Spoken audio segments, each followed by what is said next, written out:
Hello, everybody, and welcome to Double Play CLE. Paul here alongside Jay, who I have to ask, since everybody in the Guardians universe is kind of excited about it, are you excited that Bo Naylor is part of the Major League roster now?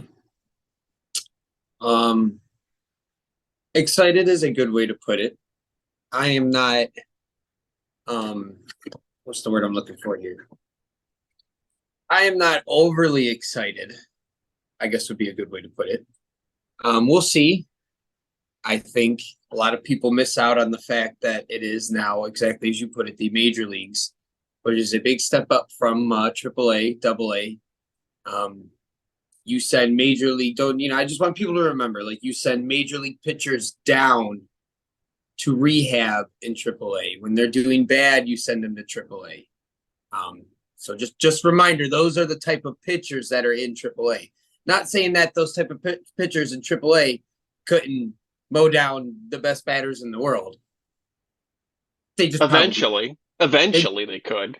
I, You either don't, event, either eventually or could have, because again, that's where you send rehabs.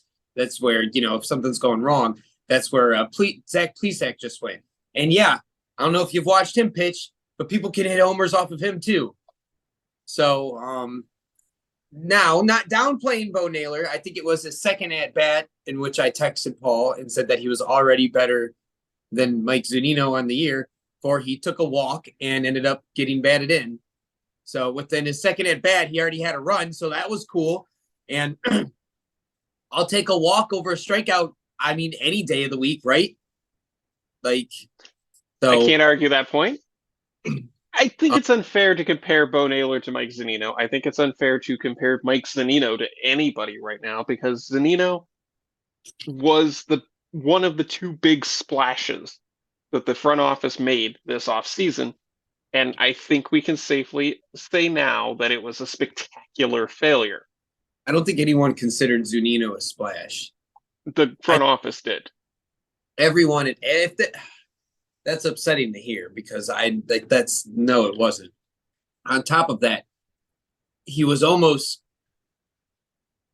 not until really his performance, but he was almost at the time it was a laughing matter because we knew we needed a catcher and we waited until Jesus, I don't know, like a week before spring training to sign this guy that I've never heard of.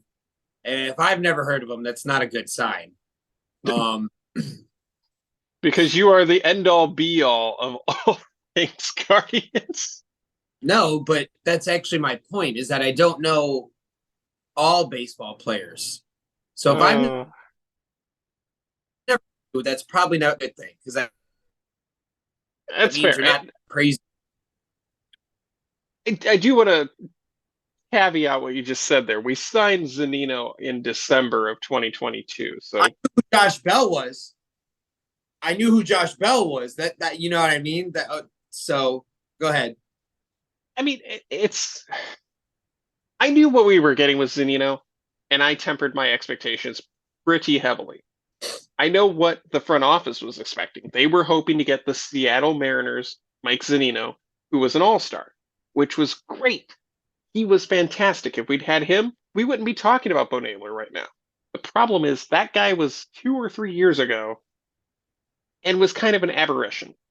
He was not the standard Mike Zanino. He was kind of Mike Zanino plus, I guess And is then the best way to put it.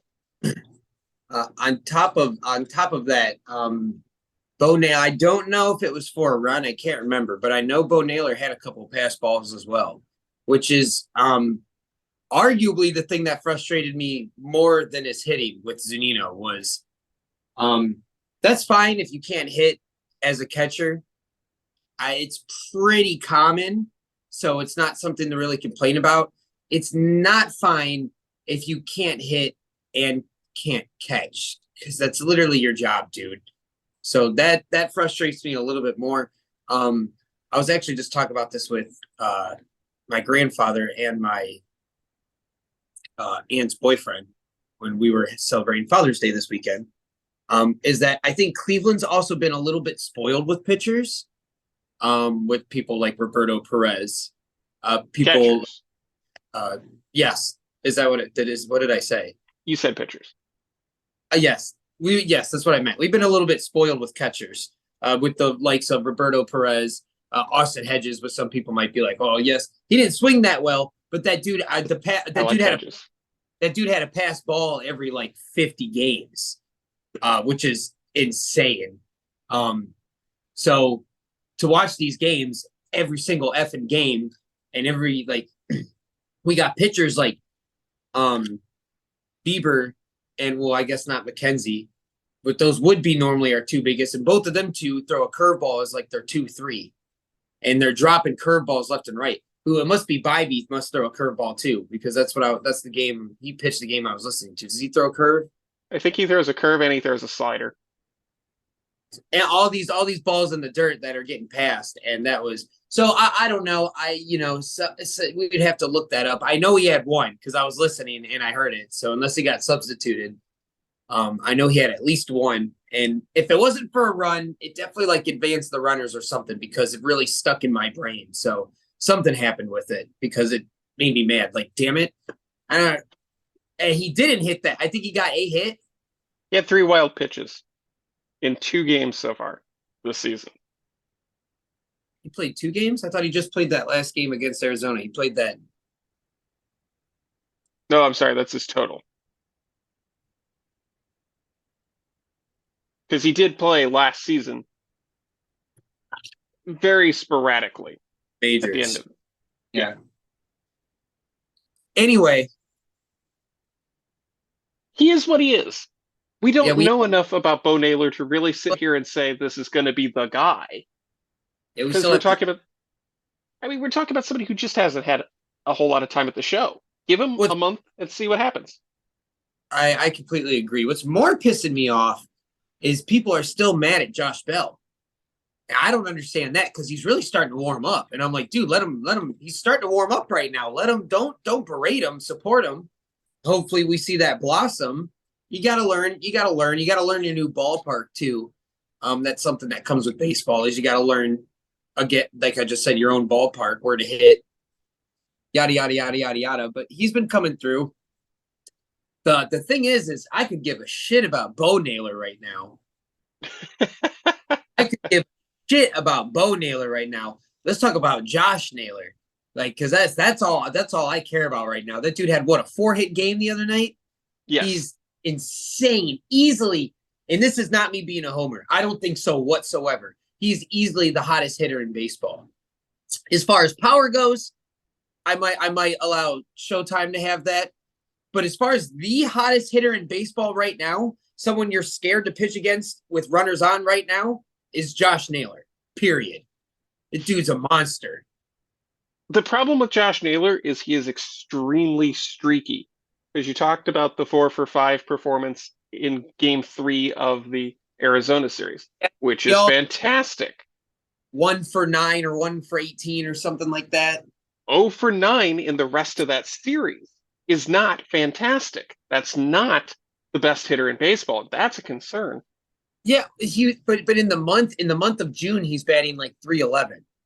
Coming Which into that, is coming into that, he was hitting like 500-600 in the month of June. Like, you gotta fall off somewhere. You can't hit 500-600. Otherwise, the dude would hit 500-600 for the season and be crowned the best baseball season by a player ever. So I I mean, can't argue that point.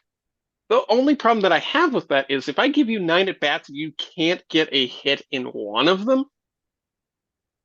that's a rough thing to look at because then you go out that I'm Sunday and you go 4-for-5. I'm not Where winning. was that? Where was that? That's I don't think that's streakiness. I think that's averages. If he was to go 0 for 12, yeah, we can definitely stop the conversation and we could talk about that.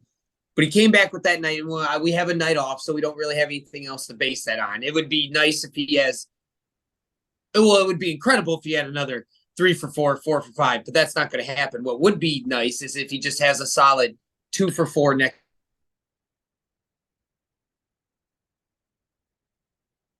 game with a walk or something like that. Again, you're not going to hit every ball. you got to remember, same thing with when we argue about our pitchers.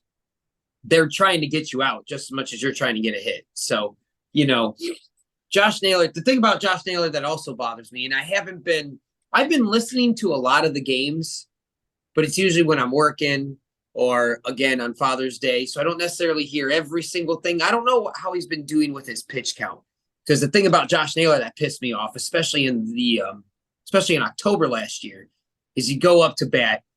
We got freaking Garrett Cole at 60, 70 pitches, with the chance to like extend an inning, make it go longer, get Garrett Cole's arm tired. And Josh Naylor goes up and swings at the very first fucking pitch and pops it up. Like, at least if you're going to swing, at least take 3 pitches for the love of freaking God. Like, when we have a chance to push him out or something like that. That is the only thing that really was aggravating me. Him and Ahmed Rosario were both bad with that. By the way, Ahmed Rosario also turning up. I can understand the frustration with him, but he has also been doing well. Quan, who's always done well. I was just telling Paul the other day, my biggest conflict right now is I either want to get a Josh Naylor or a Stephen Quan jersey. I thought that was a Bo Naylor jersey you were talking about. No. I thought you're trying to be like a troll. No, Josh Naylor. I love me some Josh Naylor. I love Josh. I would someone who does a thing like us, podcast, whatever the hell this thing is. Excuse me. I was listening to them, or someone at something said that like we need to, by this time, if we don't make the playoffs, we need to sell the team and start over again. I was like, are you kidding me? We have arguably, in my opinion, maybe some other people wouldn't agree, but I think we have arguably like the best, what's the word I'm looking for? Like base core in baseball, as far as our rookies and stuff like that, as far as who we have for the next couple of years. People may not like Miles Straw. I still love Miles Straw. He doesn't hit the greatest, but I think he hits decently enough. And I've said it once, I'll say it a million times. And you go back and watch the highlights, it's there. He hits in clutch positions every time. Let me take that back. Not every time. But a lot of his hits, what I'm trying to say, where he gets his hits are in clutch positions and times we need them. They advance, and he doesn't get a whole lot of RBIs. He's the 9-hole hitter. 9 times out of 10, he's advancing the runner or something like that. But I think he gets shit on a little bit more than he needs to be. Anyway, I think we got a good core. I think I think I've said this the last 2-3 videos. I think we're making a good turn. Our offense has been there. Jose Ramirez isn't getting any love because the dude's still cranking out offense like he always is, and we're used to that. So, we're not glorifying that like we are Josh Naylor's what was hitting streak. What was that? 14, 15 games? 14 games. That's insane. And Ramirez was right behind him at like 8-9 for a little bit. There have been some hit streaks. There's no doubt about that. I worry about the longevity of the team. I know a lot of people are calling for Tito's head simply because he's making some questionable decisions in the dugout, making some questionable decisions with the lineup, et cetera, et cetera. I'm going to say again exactly what I've been saying from the very beginning. This team is not capable of winning without Tito Francona. This team will fail without him. And the only reason they're even in contention is because you have one of the greatest baseball managers in the game's history as your manager. Yeah, I definitely wouldn't take him down. I don't think he needs to be. I think it's also showing right now. It's frustrating at times, but I trust in Tito. Doesn't always make the right decision. Nobody does. Nobody's perfect. No, nobody's perfect. So like, I'm not gonna. But however, you see the cogs starting to turn. I'm literally sitting here telling you, I see the offense starting to wake up. We're starting to win games.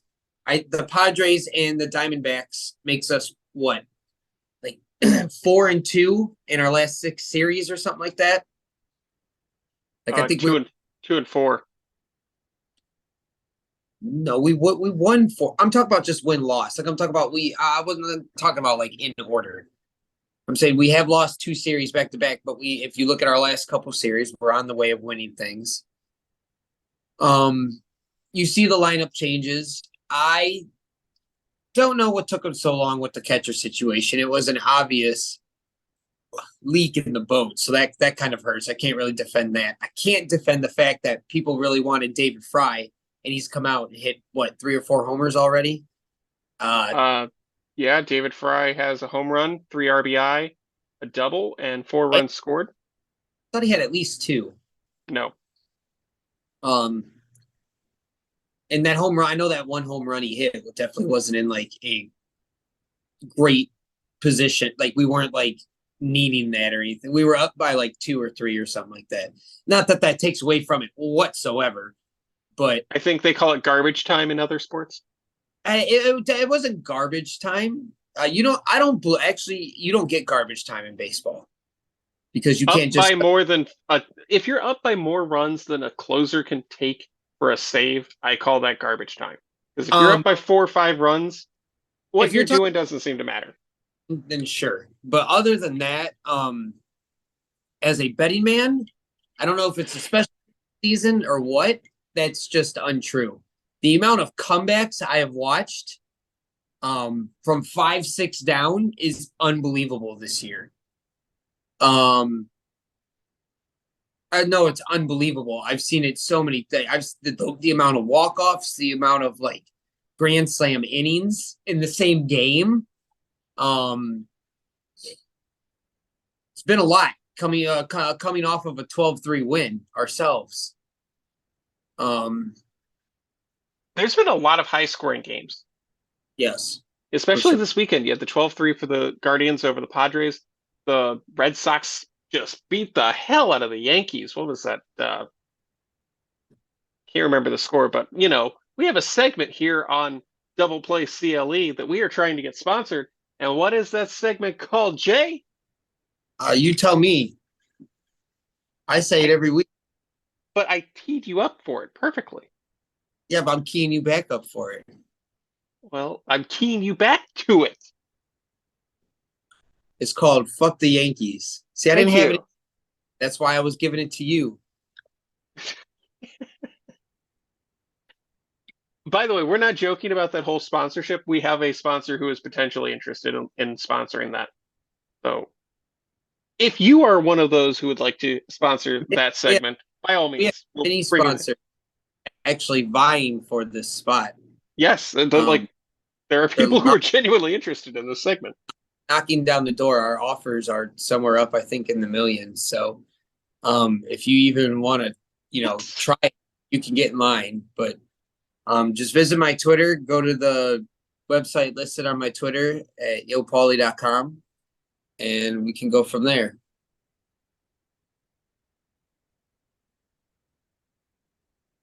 That's YOPAULY.com.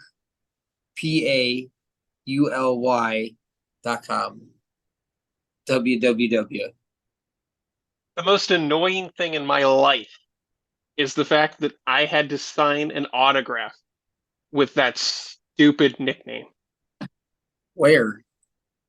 The Pile Driver Boys bought a poster at one of the OCW shows. Like we had a poster for the show, and they had as many people who were part of that show sign it as possible because they're going to frame it and put it up in one of their buildings. And I had to sign it as Yo Pauly. And that drives me absolutely crazy. I don't have a signature for that. It was very uncomfortable. Do they all call you Yo Pauly? Mostly just Pauly now. It's God Yo help me. Pauly. I cannot stand that name. You're welcome. I don't even think you came up with it. It was definitely me. It was definitely not you. Yeah, I guess it was me. You popularized it. I was the one who brought it up. I'm the only one Oh that my. seen. Let me have my headphones in. I just realized that. Dude, the sound's not reverbing, is it? No, not having any problems so far. I don't know where my headphones are at. And he escapes into the void of the Pop Tart. Holy Moses. I was born of the Okay. So we talked about Bo Naylor coming up, but it's not all roses and sunshine. There's always got to be some bad with the good. And of course, you get Bo. Well, that means that Tristan McKenzie goes on the IL for 15 days with a sore elbow. Concern level from Tristan McKenzie's number one fan here. This is your guy. High, And yeah, very high concern. That's about that's an 8. I think that's like orange. this is about what we talked about being concerned about in the first place, is that he would come back and he'd potentially get injured again, and then it would be a recurring nagging injury potentially for the rest of his life. He's making me mad. He didn't look like it. He looked He's rough talking- in that last outing. He's talking about everywhere how he's feeling great, how he just wants to play. And now he plays a game, he gets hit around a little bit and oh, my elbow hurts. I'm telling you, like it doesn't sit right with me. It really He's the doesn't. he's the oh my leg guy from SpongeBob, just with his elbow. I mean, he was feeling fine the day he struck out 10, 13, however many it was, people. Then he got knocked around in the first inning, which is his problem, by the Boston Red Sox, who aren't that good, but I mean, seem to be on an up streak just like us. So maybe we'll give them that a little bit. Not to mention he was away. So, I would even consider it a rough outing. He gave what? He gave up 3.4 ER. God help me, I'm trying to find it here. It wasn't. There we go. It was like 5 at the most. But I don't remember the exact score. But 5 earned, one of them a Yeah, home see. run, 5 strikeouts, 7 hits in 5 innings, has an ERA now of 4.50. It sucks because we went from 5 innings of fantastic Tristan McKenzie to 5 innings of what the hell was that? And we can't have that be our new ace, because let's be fair here, we have to trade Shane Bieber now Why? because he's worth something. Get what you can out of him. If you're not going to re-sign him, and the front office has demonstrated they are not going to re-sign him to what he's worth, and he's not going to take a pay cut, get rid of him. Get something back. I do not want to sit on him and just get a compensatory draft pick for Shane Bieber, Why aren't we going to pay him? because he's not worth it, for one. Why is he not worth it? He's had this up-down problem where he can't figure it out anymore. There are people in Major League Baseball who don't consider him an ace anymore. And this is a guy who won a Cy Young. Granted, that was in the 2020 season, but he won the Cy Young. Okay. So if people don't consider him an ace anymore, then he won't go get that money, and we can just sign him for what we think he's worth. If he According wants to you. to come back. It's weird because if that's the only offer he's going to get, that's worth it. oh, come on, you know better than that. If I you put just told aside, me, you just told me people don't think he's an ace, so people aren't going to pay him ace money if that's not what people, according to your logic, think. but somebody's going to give him a little bit more than what he's worth near spring training, and So then he'll people sign. think he's an ace. No, Yes. people think Otherwise, he's, people are not going to. No, your logic doesn't make sense. Either people think he's good, and he goes and gets paid somewhere else, or people don't think he's good, and we'll end up paying him whatever the rest of the league thinks he's worth. people will take If you go on a somewhere, pitcher. if you go somewhere, and I leave, and you say, yeah, I'm not going to pay you $20, I'm going to pay you $10. I'm like, well, this person said they'll pay me $50. And I go everywhere else and nobody's going to pay me $50. Everyone else says, well, we'll pay you 10. Okay, well, I guess I'm just going to come back and work for you then, since I already know you and everyone else that works there. And you also said you'd pay me 10. That's what you're telling me. Unless you're telling me there's people that do think he's worth 50, which is exactly what I think. I think he's an ace. And I think he hasn't even had any bad games this season. He's had I think it might have been like this last game against Arizona might have been his worst game of the season. So I don't know. And then and then what? And then who the fuck is our ace then? That's a bit of a concern, and that's a bit of a puzzler. Because Tristan McKenzie was supposed to be that guy, and now you have those questions, the lingering doubts. I wouldn't trade Tristan McKenzie even if Tristan McKenzie went out his second game and struck out 10 more people. I would still keep Bieber. I would definitely keep McKenzie. Because even then, who's 3, 4, and 5? The only person who's even made a leap for staying in that rotation is Tanner Bybee, in my opinion. And he's definitely not fully yet. He's good. But he's definitely not he's more of right now, he's more of a 5, 4 on a bad rotation. Definitely not a 3. I mean, you could argue Xavier Curry. He's had several relief appearances. Yeah. And he's looked very solid. Great. That'd be great if we could stop fucking sending people up and down and just figure out what we're doing, because the dude has to keep coming back and forth because we don't know what we're doing with this guy, or we don't know what we're doing with this guy. We send Plesac down. DFA the MFer. Who the hell cares about Zach Plesac? Why do we care? DFA that guy. Who gives a crap? Not a Plesac fan, are you?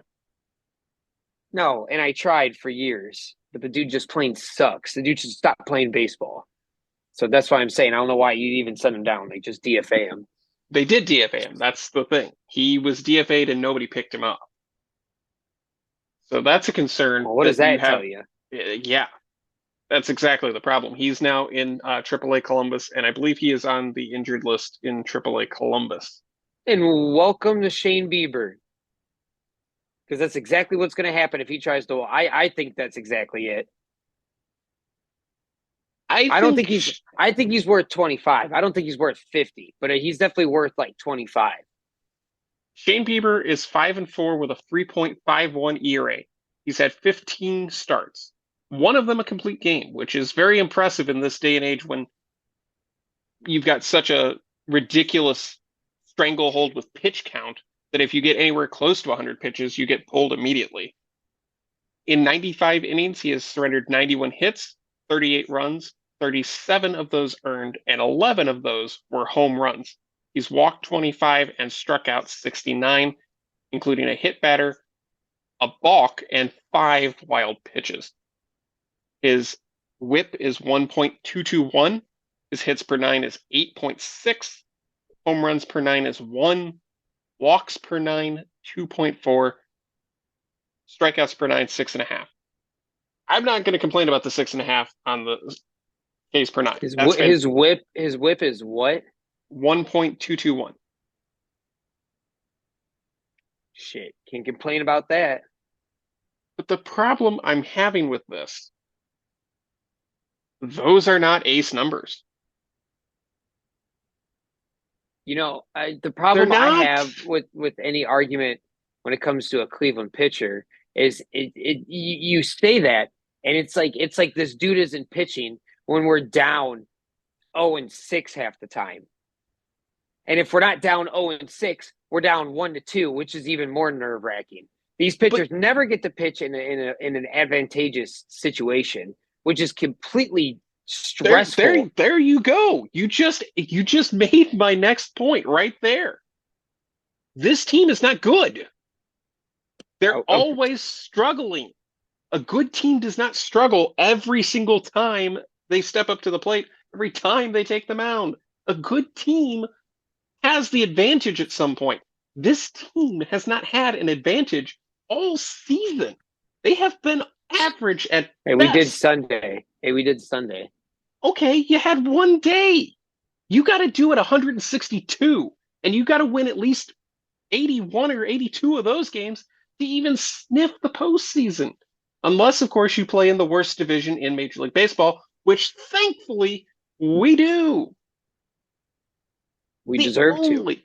only reason the Guardians are even in the postseason hunt is because we play in the AL Central, and the Central is just shit.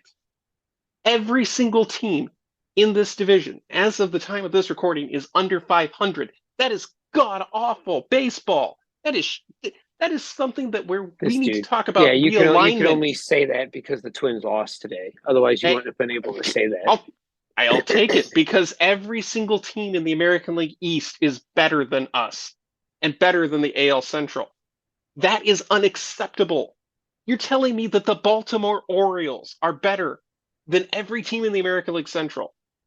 This team that has been so maligned and so they've been the punchline of the American League East for so damn long recently, and they're better than us?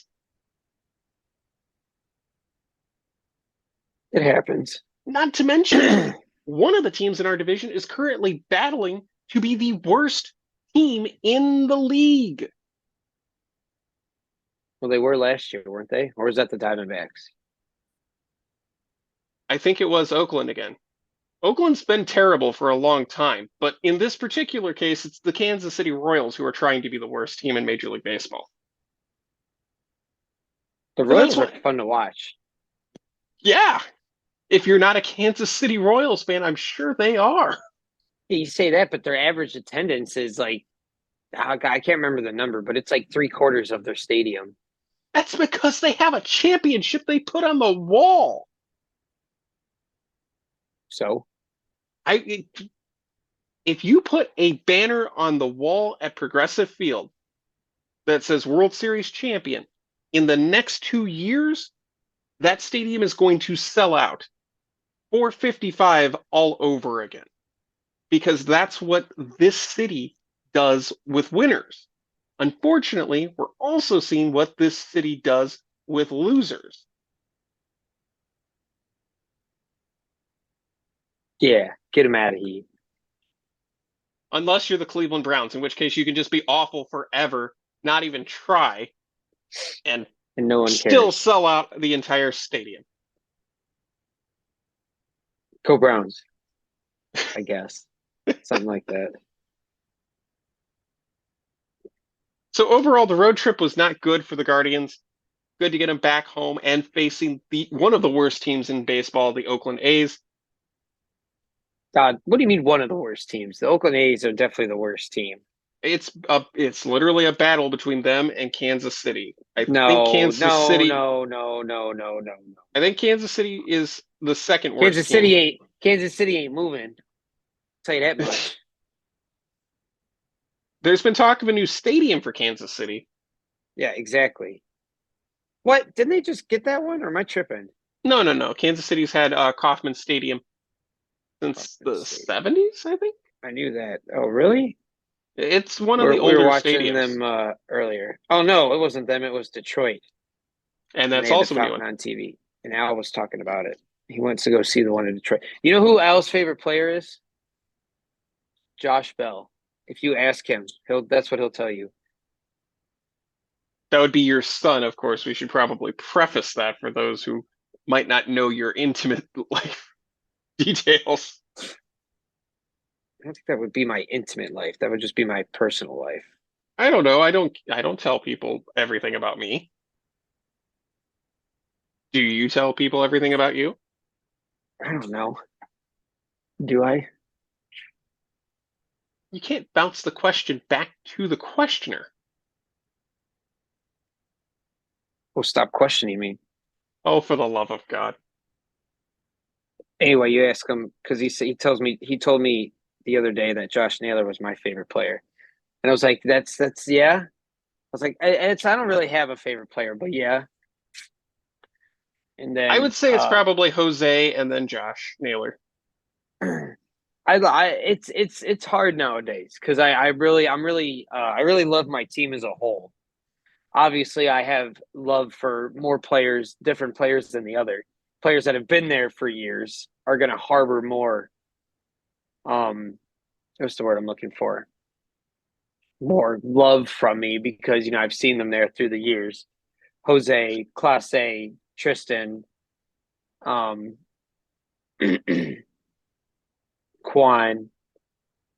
But Josh Naylor currently is probably I guess I would say Josh Naylor is currently my favorite player on my team to watch because I think he's absolutely on fire. So that is fun.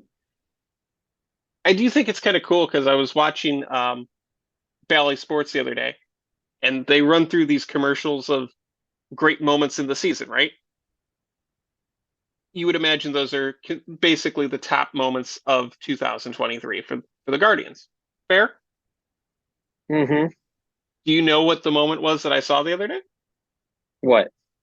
The Jose Ramirez walk-off double against St. Louis. Hey, I was there for that. And so were your boys. It was their first win as Guardians fans. Yeah, that was a good time. We almost didn't watch it. We almost left early. Well, not left early, but kids run the bases. We were going to go line up for it. And it's like, no, because if they walk it off, I'm going to kick myself in the nuts 4 times. I'm never going to want to come back to a game. So, and it was me, Paul, the boys, and the usher. Can't forget the usher. It's sure you can. No, I can't. Because she leaned over and we were all excited. And I was Oh like, come my on, Jose.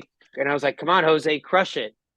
And she was like, he needs it. He needs a home run right here. And I was like, something. I don't give a shit what it is. That was exciting. That was a cool moment.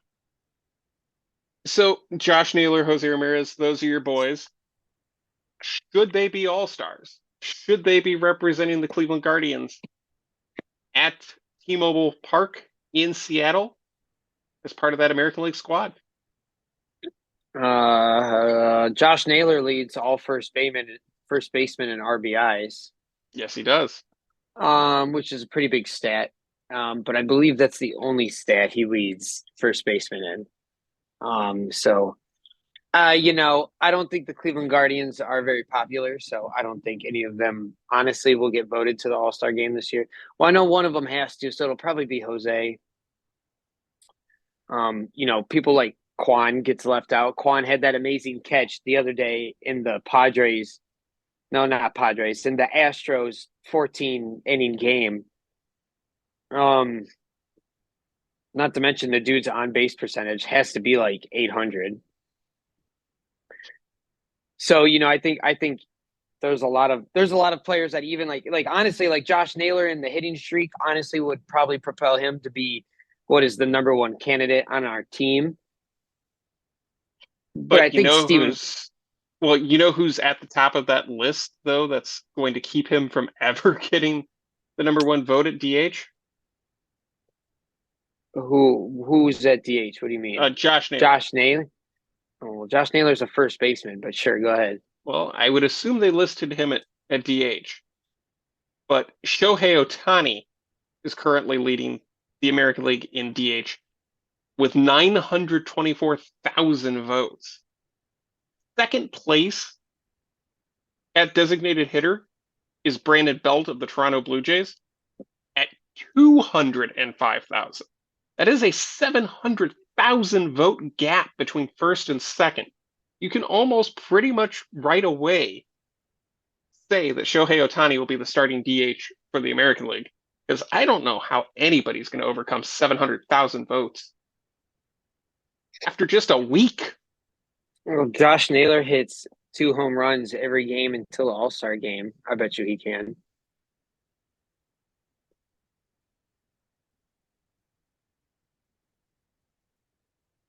But if he is a first baseman, which it's a possibility, though I really wouldn't want him on defense in the American League All-Star game. Vladimir Guerrero Jr. of the Blue Jays currently leads that with 545,000 votes. In Vlad Guerrero Jr. has better defense than Josh Naylor. Yes. They're both pudgy. No, they don't. No, he doesn't. And good damn goddamn well, Vladimir Guerrero is arguably like my favorite baseball player that's not a Guardian. I know. And they're That's both why it they're worked out both well. and they're both pudgy little first basemen that have a 20 speed and can hit the ball hard. Okay? Like, I don't think Vlad might be taller because Josh Naylor is a little short. But other than that, I don't see Vlad doing splits. I see Naylor doing splits all the damn time. And on top of that, you see him. I'm not arguing. I'm not arguing that Josh Naylor has A1 defense or anything like that. I'm not. I'm just saying that you're going to be like, oh, I wouldn't want him on defense. And the very first person you list has like the exact same like level of defense as Josh Naylor. Easily. And I bet you Naylor's faster than him, just for the simple fact that he's like shorter. I bet you he is. I don't think either one of them are that fast. Like they're not. But like I bet you Josh Naylor's a little bit faster than him. Oh my God. Number 2 at first base with 533,000 votes is Tampa Bay's Yandy Diaz. So that's going to be another steep hill to climb for Josh Naylor if he is the first baseman. It's like the same thing. It's like the same exact thing. They're all that's what most first basemen are. Look at or is he a third? What is Goldschmidt? First base. They're all just bigger guys. And I think that's mostly if you have a bigger guy, that's usually where they're on. It's like first base or something like that. I'm trying to think who else plays first base. Josh Bell. Over at third base, which would be Jose Ramirez's spot. The current leader for the American League is Matt Chapman of the Toronto Blue Jays with 475,000 votes. Second is Josh Young of the Texas Rangers with 470,000 votes, so only a 5,000 I don't even know these people. difference. And that's a fair point on Young. He came out of nowhere for Texas, which also came out of nowhere this season. I don't think anybody had Texas leading the American League West at this point. Them and the Diamondbacks are both going to fall off because the Diamondbacks ain't shit. I don't know about that. I've heard a lot of people say very similar things, but here's the thing, especially with Texas. They paid Texas. I'm actually not really talking about Texas. I'm talking about Arizona because watching them, I'm pissed. We could have swept them in their own home.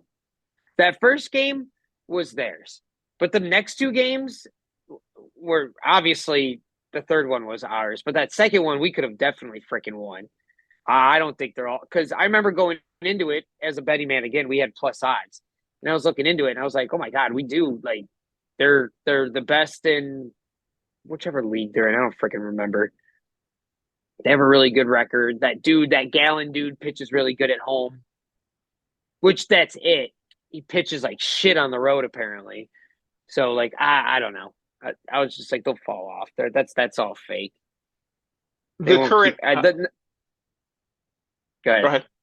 Nope. Go ahead. The nice thing about baseball is that the season is long. So there's really not any fakers once we get to October. And I've noticed that, including ourselves, including teams like the Mariners or the Rays. Every team that makes it one way or another, they're definitely going to scratch and claw their way, even if it's a sweep. Even how the Yankees got swept against Houston last year. Like I say it a lot. I would hate for that to have been us. Like I'm okay with the way our season ended. But deep down, you never want to lose. I don't want to lose this series to the Yankees. If they would have been reversed, I'd have been like, yeah, we got swept by Houston, but we beat those stupid fucking Yankees. So I mean, like, you know what I mean? Like, you know what I mean? So there's not a lot. Like again, I feel like this is a double play of our special segment. Yeah, fuck the Yankees. There you go. So by the time sponsors, October you can get some money. You can get your value out of this thing now. A play of it. 1.5 mil. Oh my God. Speaking of the Yankees, Aaron Judge currently leads the outfield. The outfield is Isn't he hurt? He's on the IL, but he'll be back in time for the All-Star game. It's only the 15-day IL. He's just load management. Aaron Judge with 844,000 votes, Mike Trout of the Los Angeles Angels with 598,000 votes, and Yordan Alvarez of the Houston Astros with 571,000 votes. I don't see any of those three not making it to Seattle for the All-Star game. Those are the guys, for I better or like worse. Yordan Alvarez. I don't like Houston, but I like that guy's good. He crushes. When he hits That the ball, that it guy goes is a long good. way. When he The only, what was the game last year? Was it the game? Was it the game where they broke our they had the record for longest or whatever, yep. and he hit? No, that wasn't it. I don't know, but there was some game last year in October where they were like losing, and they went into the bottom of the ninth, and Altuve or something got on base, and they first pitch, and he just that ball was like gone. I'm It was talking the gone. it was the Like, ALCS clincher. It was the one that ended the ALCS for them, yeah, I and was they gonna say won whatever it was, they because definitely won the series with that because it was insane, and it was at home, and it was loud, and it was just I it was was like just shocked. Like I was like, it, holy shit, that guy's insane. Like, and it was straightaway center, which is who the was it? hardest You don't place. remember who it was? I don't remember who it was, but I remember that home run because that is one of the most violently hit baseballs I think I've Yeah, ever seen in my life. yeah, yeah. I remember watching because I was watching it live. I remember I want to say it was late. I was getting ready for work, which makes sense because I work third shift, and like I was like there's I'm a sports fan, and I always tell people I'm a sports fan. I hate the Yankees. I hate the Astros. I hate the Steelers. I hate the Cowboys. Like I hate teams. But like players within themselves, like I'm never gonna like I hate the Golden State Warriors. This is a great Yes. example. I hate Yes. the Golden State Warriors, but Steph Curry is a Hall of Famer and a four-time NBA champion. The dude's a stud. Absolute stud. Jordan Alvarez is an absolute stud. Like, and that's it's the same thing with Tom Brady. It's the same thing with LeBron James. There comes a point where you can hate them, you can say you don't like them, but you just got to witness what they're doing and just being like, holy shit. Like, because otherwise you're just going to hate on them. And what's the point of that? Like I said, that home run, I don't like the Houston Astros, but that's historic. That was insane. Like, absolutely insane. So yeah, I give people their credit. I think the dude's a monster. I'd take him in Cleveland any day of the week. What does he play? He's outfield. He's outfield, but that Is he defense defensive? is I was just gonna he. say, can he play defense?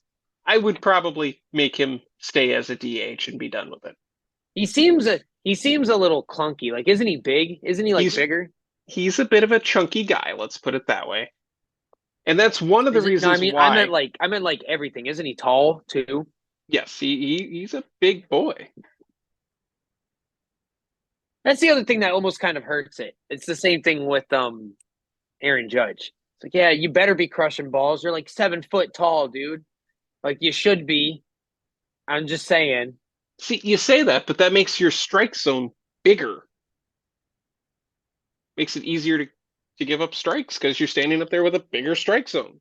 Yeah, Easier to yeah, hit. yeah, Hey, yeah, yeah, yeah. we've heard of the story of the general manager who signed the 4.5 foot tall man to bat, sent him up to the plate, 4 pitches, 4 balls, because you can't hit the strike zone on a 4.5 foot man. Played one game, one at bat that doesn't technically exist because walks count for a 0 at bat.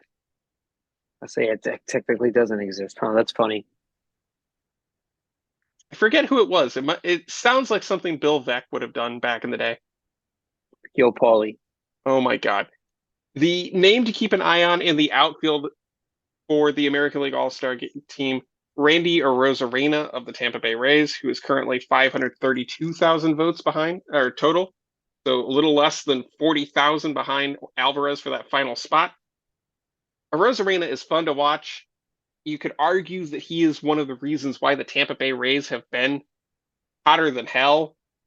And a lot of that seems to have started in the World Baseball Classic. Remember, Arozarena played for Team Mexico in the WBC, where he looked like $1,000,000 and basically never stopped.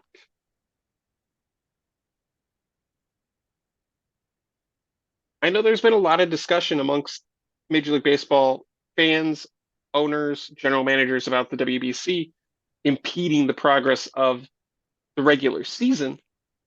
I think for Rosarena, it was the best thing that could have happened to him. Because once he You have clicked an into high gear, that team has taken off. you have an option to play in it, right? You're not like forced to. So No, I mean, you're not forced to play in the WBC. oh, that sounds like that you take that up with your players then if you're that concerned about it. And no, exactly like you said. I mean, if you win the damn thing, you might be a little bit tired, but you're definitely going to have some confidence for the season. Not even if you win the thing, like you said, like if you do well, you play well, your team does well. And of course, Japan won the WBC, and that goes back to Shohei Ohtani. Ooh, Ohtani has looked great all stupid season. Mike Trout. Mike Trout sucks. He was actually struck out in the final at bat of the You know, WBC. that I kind of missed out on that. Like the whole Shohei Ohtani struck out Mike Trout 3-2 at the last thing, and I was like, oh yeah, that's cool. It completely like blew by me that they're teammates. That these guys like work with each other every single day. Like I just thought of it as like an MLB thing, like that they're kind of close, that they play in the same. Like I don't know, like that just and I just sitting like watching one day, and I was just like, wait a minute, I was just like, these guys are on the same effing team. Like holy crap, like that kind of changes the whole complexity of everything. I didn't That's got to be. I wonder if that means anything. Like, of course, on TV they're going to be all smiles and stuff like that. But you think that Trout's not. Otani's having the season this year. It's not Trout. That's for sure. I mean, Trout's having his normal season, but Otani's got all the shine. I'm just saying. Ohtani is the best player in baseball. Oh, easy facts. You can't. And, He leads like everything. and until he stops pitching and hitting at a high caliber, I'm tired of having the MVP discussion. He is the MVP until he stops being the MVP.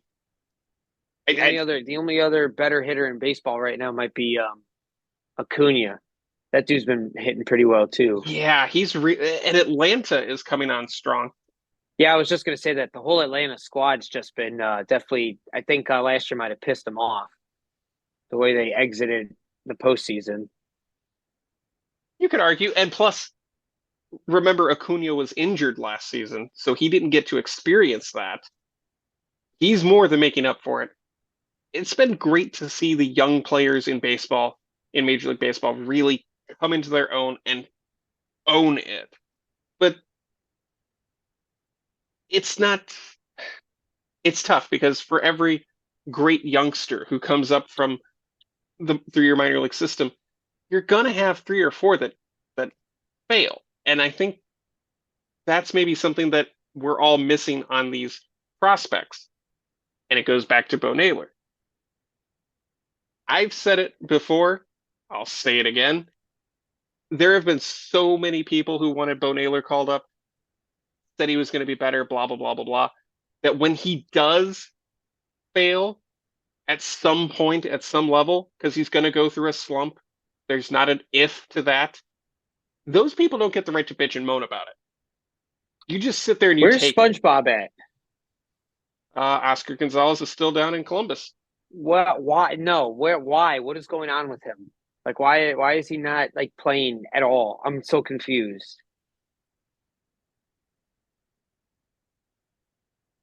I don't know what to tell you about that. Is he playing in Columbus? Like he's playing? My understanding is yes, he is playing in Columbus.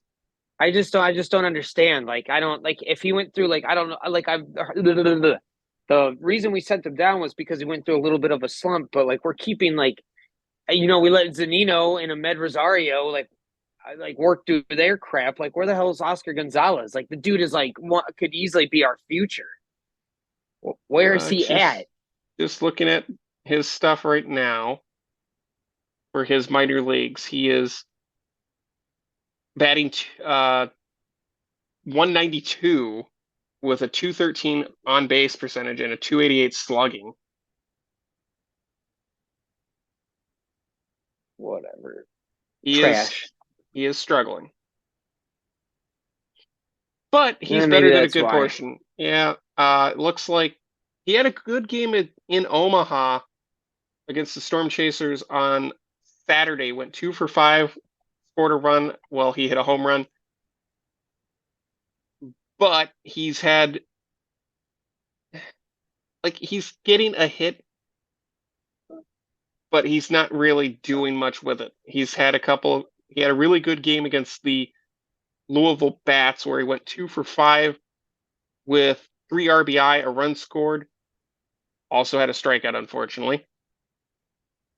And he actually has a stolen base this month, which is also kind of bizarre. He's fast.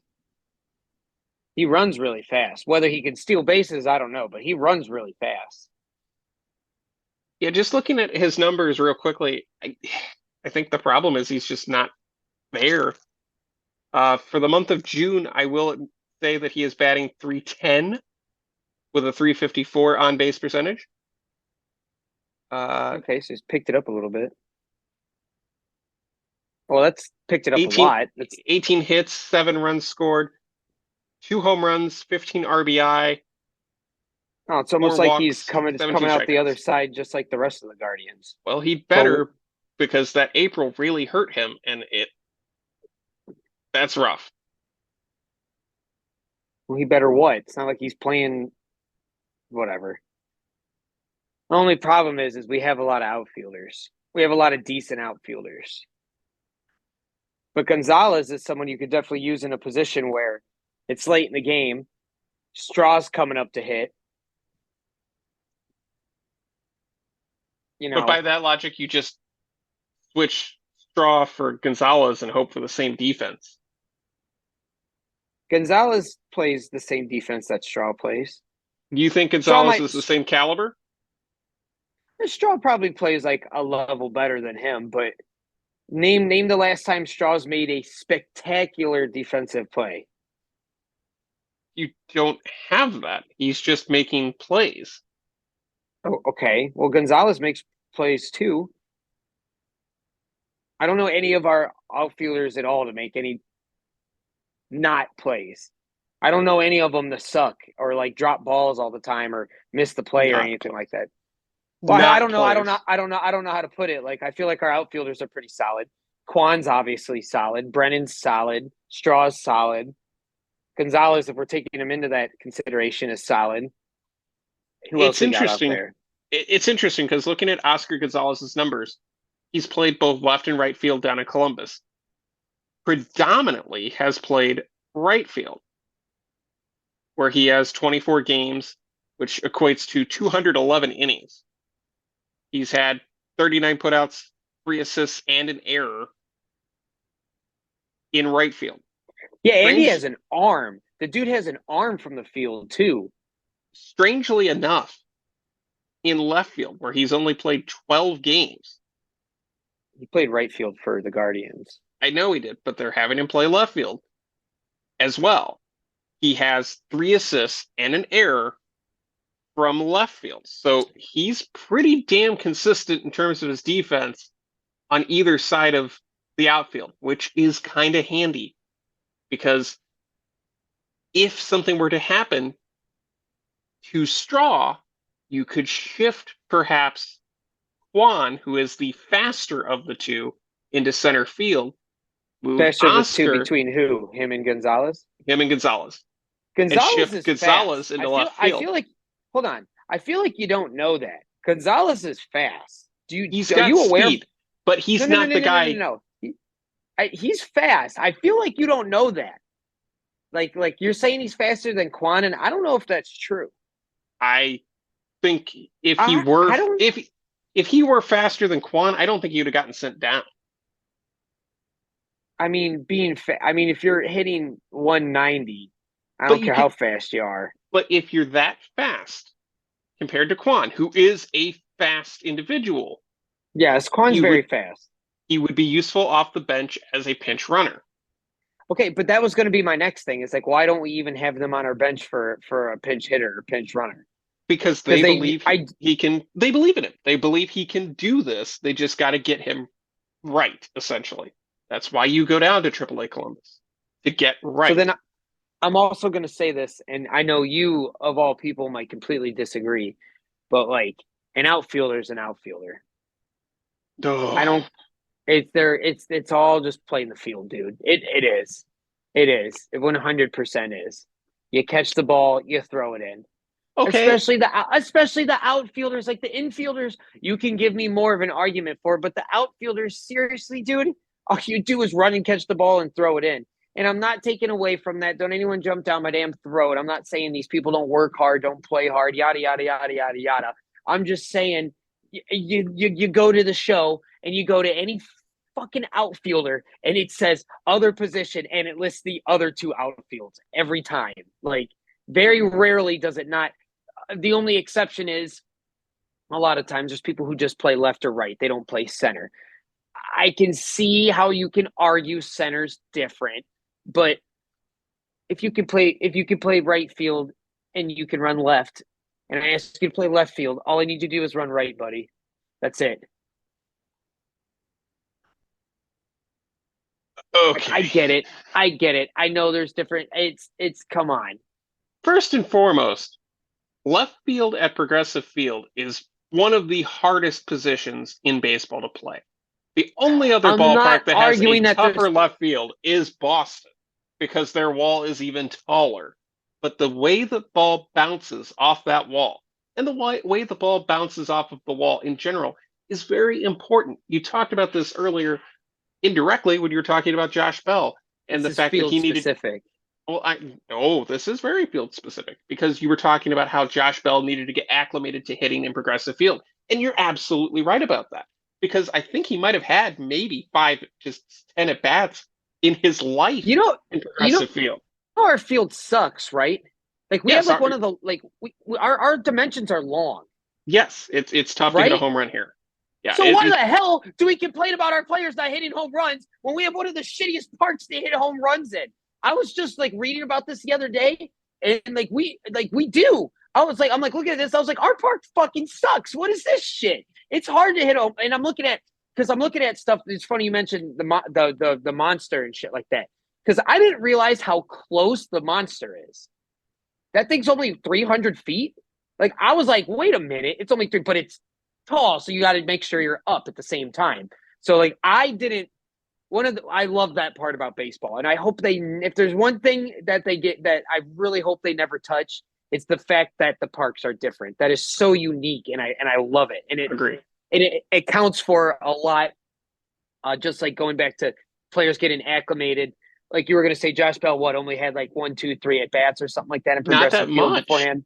Because he's a National League player, so he's not going to have as many opportunities to play at Progressive Field or hit in Progressive Field because he was a Washington National and he was a San Diego Padre. When was he ever Pirate? And he was a Pittsburgh Pirate, so he might have had a couple of bats there. But that's only if the Central was playing the Central during interleague play at the time. It's tough now that we have this constant have to play every team every season, at least in their home and their road every other season. It's going to change things and it's going to make the leagues a little bit more balanced, I think. But realistically, that is a huge thing, and that dramatically affects the value of a player overall.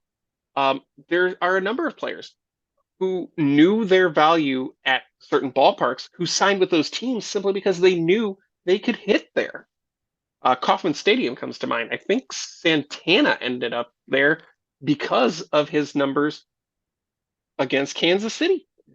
Well, of course you're going to, I mean, for your own sake, like, hey, I know how to hit here. I know I can hit it over this wall every time if I get this certain pitch. Like, yeah, maybe that's why, well, I guess to my point, that's not why you would want to stay in Cleveland if it's hard to hit home runs there. But I think that discounts our porch isn't else. Hard, but it's only like this big, so. But I think that also discounts something very critical to that whole argument, which is the pitchers who are pitching. Yeah, are just as harder important to hit a home run. Yeah, it's harder to give up a home run. But if you're going to that ballpark As the home team, you're not facing the Kansas City pitchers in that scenario. You're facing the visiting pitchers.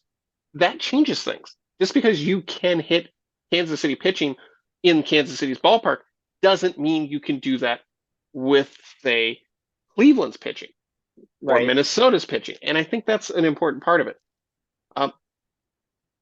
You were talking also a little bit about the outfield being just a bouillabaisse of anybody can play the outfield. You can play any of the positions in the outfield. And that is categorically wrong, man.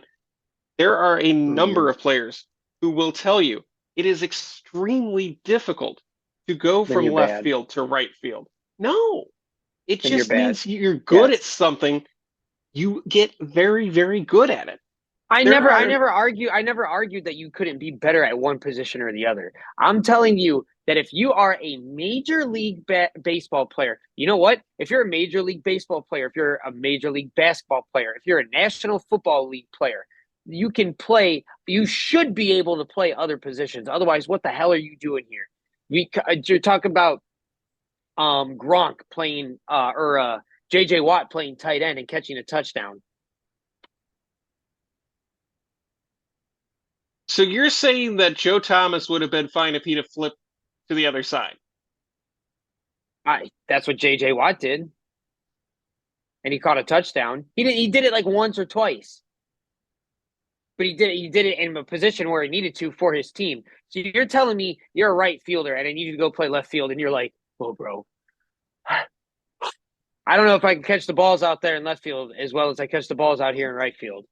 But I here's have to watch it. I have to watch it bounce off a wall. Listen, I get where you're coming from, but like again, so you don't know how to field a ball off a wall. It's the same in right. It's the same in right. There's still walls out there. Take Wrigley Field for example. It's all the same thing. It's all that little railing thing all the way around. And the brick and ivy. So it doesn't matter. It's the same thing all the way around. But you don't have this level of comfort that you have in left field that you do in right field, or vice versa, however you want to talk about it. I'm not arguing Look, that there's you've not been a at a position. job where you've had comfort, where you've been doing the job for so long, and you're like, I'm comfortable here. I know how to do this job. I can do this job better than anybody else. I am the best at this job. That is almost word for word something that's come out of your mouth at one point. If I told you you had to go do that job, but you have to do it in the complete opposite way that you normally do it, that would be hard. I'm not saying that someone's not better at one position than the other. I'm just saying that you should be able to play all those positions if I need you to easily. If we're talking about right field going to left field. And I'm not saying that if you're playing in Boston and you're playing right field the whole time and all of a sudden you go to left field and you look behind you and you're just like, holy shit. Like, okay, yeah, that's going to be a little intimidating. But you've never bounced a ball off a wall, Paul? I have. Like, it doesn't go in the same direction twice. If that's your, like, yes, it does. Like, no. I get what you're saying, but yes, it does. It just comes back at you. Like, angle. You don't know what that angle is going to necessarily be. You have an idea of which direction it's going to bounce, but hell, you don't know if the guy hits it so hard that it decides it needs to ricochet left instead of right, and you're standing over here on the right side going, I can't wait to catch this ricochet, and then you look like a dumbass. And as a left fielder, you don't know that. You don't know that either. And as a left fielder, you don't know that either. But if you've played in that position for a significant period of time, you will have developed certain things that you know. Just like Aaron Hicks. Baltimore's own. They tweeted, they were like, could you imagine not having Aaron Hicks? In New York was like, we've been trying to imagine it for years. And that was the funniest thing they've said, I don't know, maybe ever. Not to celebrate, but we finally got what I've been waiting for, which is James Karinchak no longer on the Major League roster. And let me be clear about something here. Yeah, you better be, otherwise I will. I don't want him to go away. I want him to get better. I want him to figure out whatever is causing his problems. Let me clarify something here. He only went down to make room because we played a 14 inning game. And Tito made that very clear in a quote that he was not sent down as any type of bad determination. He was sent down simply to make room for other pitchers as we've been exhausting the rest of our pitchers. James Karinchak more than most. Quote by Tito. Well, then why hasn't he been called back up then? Because I just said they were letting him rest a little bit because he's been used more than most. Within that same breath, he said he hopes that he can find better control. But I don't think that's so you don't think that with any of our other pitchers? I think that it's the same that result. quote- We haven't had Karinchak on our team and we've dropped 2 series. We haven't had Karinchak on our team and we're still getting our asses blown out. So in fact, you can probably shut the hell up about it because arguably, and this isn't even me, this is me just thinking about it right now. We've been doing worse without him.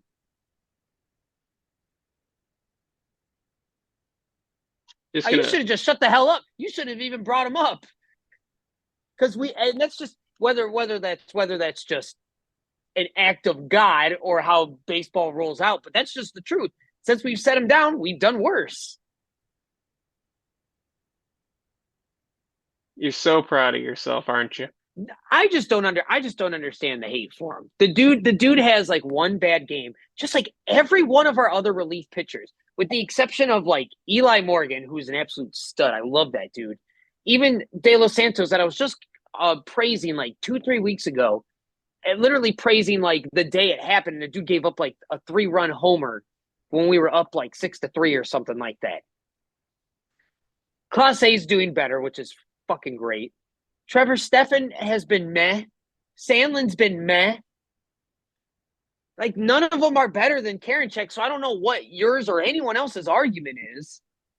I can agree that none of our relief pitchers are great, and they've all been kind of ass, but that's just it.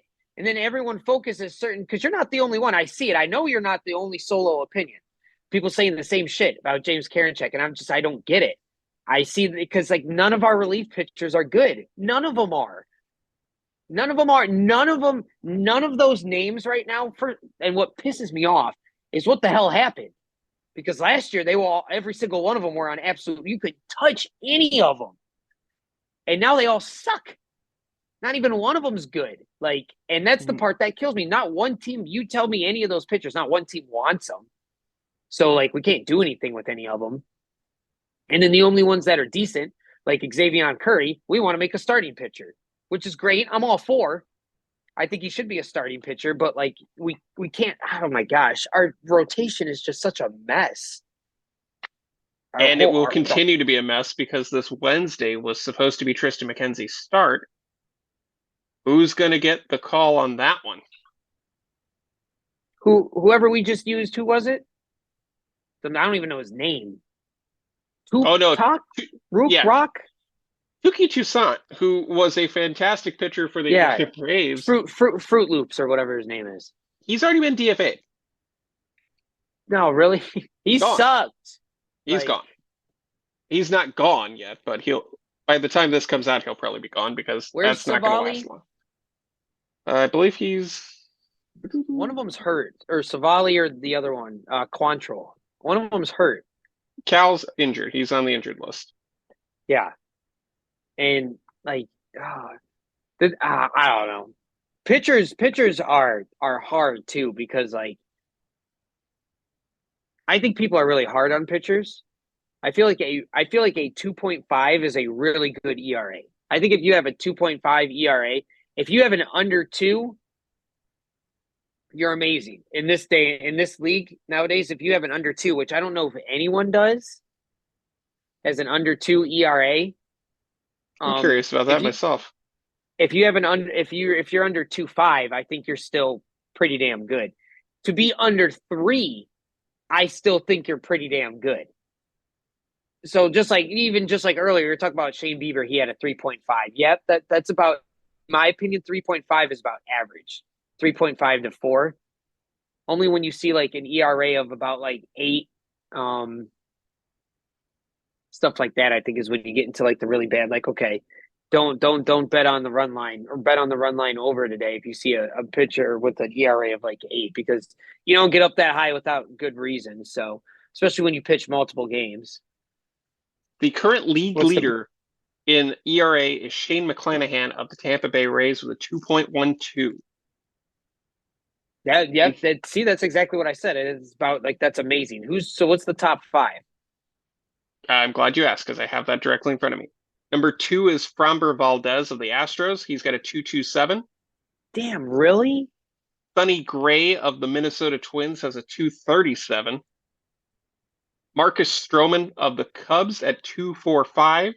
And Nathan Eovaldi from Texas with a 2.59, which, by the way, keep an eye on Eovaldi.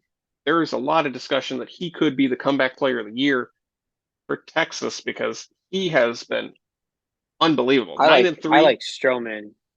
Stroman's a monster. In fact, just looking at it, the top 15 starting pitchers, all the way down to John Gray, also from Texas, are under 3. After that, it jumps to 3.01. That's my whole point following all that is even things like I was watching, what was I watching the other day? I had a bet on, it was the Twins. Was it the Tigers? No, it was the White Sox because it was Dylan Cease and the Dodgers. Yes, it was the White Sox and the Dodgers. And they, between Dylan Cease and whoever, was it Kershaw? Who did they start? Give me some of Dodgers starting pitchers. No, I know the game you're talking about. It was Kershaw versus Cease because I actually watched And that they game. had- And Cease was and lights they out had- until Cease had 10 Ks. he 10 mowed them Ks. down. He And made them look foolish. Kershaw had like 8, 9, 10 too. They had, at one point, I was listening to this game, and they said the pitchers in this game have been combined 26 strikeouts. 26 strikeouts. The game was not over, and the score was 8-8. Yes. 4-4. 4-4. The combined total was 4-4 because once Cease got taken out of the game, 4-4. they gave up 4 runs. 4-4 on 5 home runs. That was the game. You're talking about lights out pitching in a 4-4 game with a grand slam and 4 solo home runs. That's insane. That's a fairy tale. That's video game shit. What are you even talking about? 26 Ks on the whole game, and there's 8 runs on the board, and one of them's a grand slam? That's insane. How does that even write that up for me? How does it even? I'm looking up because I have a hate love for Dylan Cease because it goes back to the whole I respect people who are good at what they do. Dylan Cease is damn good at what he fucking does. I hate that dude's on Chicago because if he was somewhere else, I'd probably get his jersey. I might get his jersey because I love those Southside jerseys. I ain't gonna lie. Those Southside jerseys are sexy, and we go to Chicago a lot. So maybe, and you know what? At the end of the day, I don't know. I hate the White Sox though. Anyway, Dylan Cease is an absolute monster. So like, and so is Sonny Gray, which the whole home run thing popped in my head because I think to this day, the only home run Sonny Gray has given up this season is to Will Brennan. So you love that. Jesus H. Anyway, this drives back into my whole if you're under 2, which no one is under 2. So to have under 2.5, like I said, is absolutely amazing because you jump to 3 pretty quickly. You told me what was number 5? You said 272? Yeah, 272. So and Shane Bieber's at a 3.5. And you don't consider that an ace? No. In 9-10 games? I don't. I have the numbers for you on that game that you're talking about. It was actually Michael Grove who pitched that game for the Dodgers. See, I didn't think it was Kershaw. That's why I was like, I don't think it was Kershaw. Kershaw pitched in the series. He didn't pitch that game. Grove is actually a rookie that the Dodgers are developing. Kershaw took the L. So Cease had 10 Ks. 10 Ks, 3 walks, ended up giving up 2 earned on 4 hits and 5 and a third, simply because he gave up 2 base runners, and then they brought in Ronaldo Lopez, who just blew the thing to pieces. Ronaldo Lopez is the story of that game. He actually gave up 2 earned on 3 hits, and that was the home run. But if you look at those numbers, the White Sox had 16 strikeouts for their entire team pitching, which is the same for the Dodgers. Some quick math will tell Holy you shit! So 32. 32 strikeouts. Oh, so You that was only that was get during the game when he said 26. So you only get 27 outs. yeah, So like that I said, yeah, that's insane. And then not to mention, like I said, those are all those White Sox. Those are 4 solo home runs, all in well, different innings, so if I'm not mistaken. the point that I was getting at though is you only get 27 outs. You can't have 32 strikeouts. That's a tough row to hoe. So this was an 11 inning game. That means in potential 33 outs, Yep. 32 combined strikeouts. That's almost the entire game on one side being strikeouts. That is just sickening if you are an offensive fan. There Well, was no offense to be not had. it's both, but it's both. That's literally the best of both worlds. You got a pitching matchup and an offensive slugging fest. Truthfully, if you're a Dodgers fan, you're a little upset that it happened all in one inning, but I mean, still, you got to see a pitching stud by both pitchers. You got to see 5 home runs, including a grand slam, and you got to see a walk-off. If you're a Dodgers fan, that's a pretty damn good game. I'll give you, it probably was a little boring at times, but still. Or I guess if you're a Dodgers fan, it was probably shitty for half the game, but still. It was terrible for the White Sox for most of it, I would think.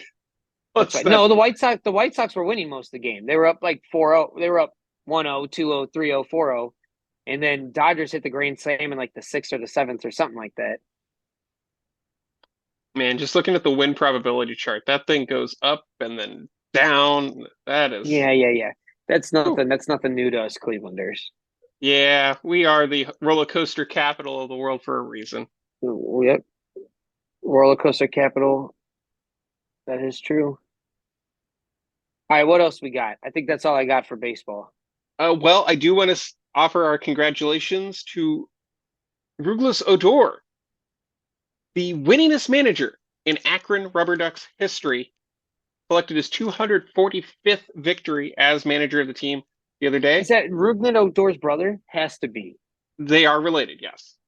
I thought that's what you meant to say. Yeah, and I was like, that's not how you say his name. I think it's cousin. I think they're cousins because it's like the same name. That's like one letter off. Yes, Rougned Odor has a brother who's also named Rougned Odor. Like that, that family is just fascinating to learn. The Rubberducks. What ethnicity is that? No. I don't want to get. I don't know either. Wrong. That's why I was asking. I don't want to get that one wrong. But that win, which was the winningest manager in Akron history, came on the exact same day. Is that the guy who yelled at me? No, that was the owner of the team. That was the owner. Yeah, I got yelled at by the owner. Yeah, you might get to see him again. The Ducks secured Hang on.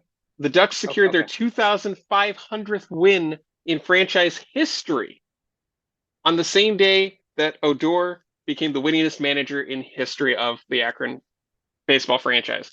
An incredible feat. Congratulations to both Odor as well as the Ducks themselves. And the reason we tell you all of this is because we will be part of the Believeland media contingent that is going to be at the game on Wednesday, July the 19th. Why are we going to be there? Because our friends at the Guardians of the CLE podcast are going to be throwing out the first pitch, which is a huge honor that they have been bestowed. And I know Mel and Jamie have been doing bullpen sessions, getting in the work, taking those reps, making sure that they don't bounce it like Travis Kelce or 50 Cent or all of the other first pitches you've seen that have gone horribly, horribly who wrong. gets to throw it? I think they each get to throw it. Usually in minor league Oh, baseball, it's I was like hoping they would have like a battle to the death. a Find out who gets to throw the first pitch. I mean, a that's how I battle. would decide. That's how we decide anything. No, we don't decide things by battle to the death. It's just convenient that I happen to know CPR and This is not karate Mortal Kombat. and karate. I just do the Kill Bill thing, like the the you just then I'm like wake up. Of course, I don't kiss you. I have like some hobo do that. Like, hey, come breathe in this guy's mouth for $5. They're pretty quick on that uptake.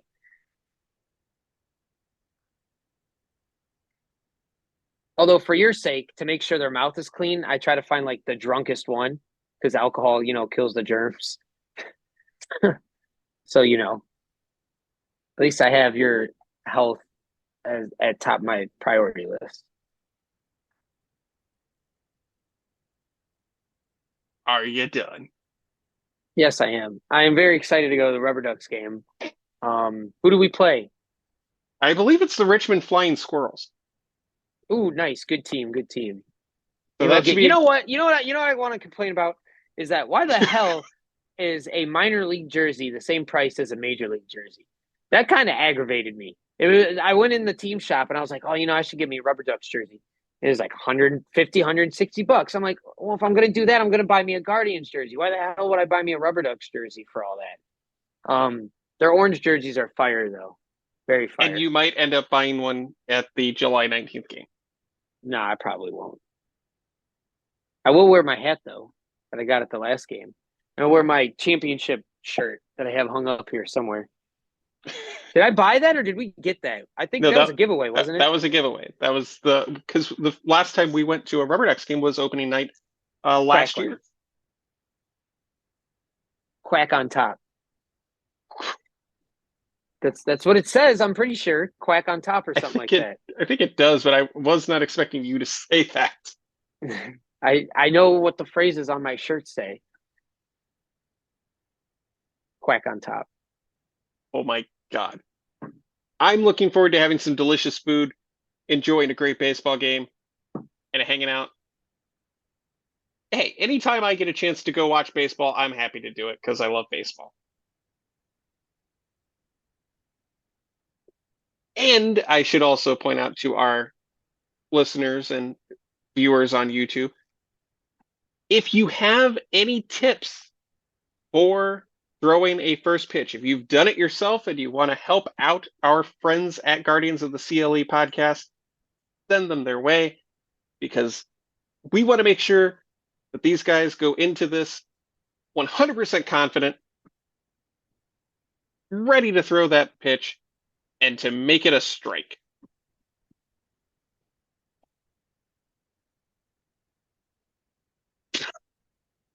Yes, sir. Real quickly, I know we've got a couple of wrestling things that are going on. All Elite Wrestling and New Japan Pro Wrestling present Forbidden Door pay-per-view event this Sunday. That will be in the Scotiabank Arena in Toronto. A lot of discussion that could be one of the biggest events in AEW history and could set the stage for All In at Wembley Stadium in July. The reason I mention that is because All Elite Wrestling will be coming to Columbus, Ohio in early August at the Nationwide Arena. So if you are a wrestling fan and you want to make the trip down, AEW is coming close to your town. And I also know there's been some discussion about potentially the Pile Driver Boys and Double Play CLE getting together to watch Forbidden Door this Sunday. So I'm hoping we can get some clarification on that this weekend. Is that this Sunday? It is this Sunday, June the 25th on pay-per-view. One of the big matches for that event, the IWGP United States Heavyweight Champion Kenny Omega defends against Sorry, what? Will Ospreay. The IWGP ABCDEFG champion title. The United States Heavyweight Championship from New Japan.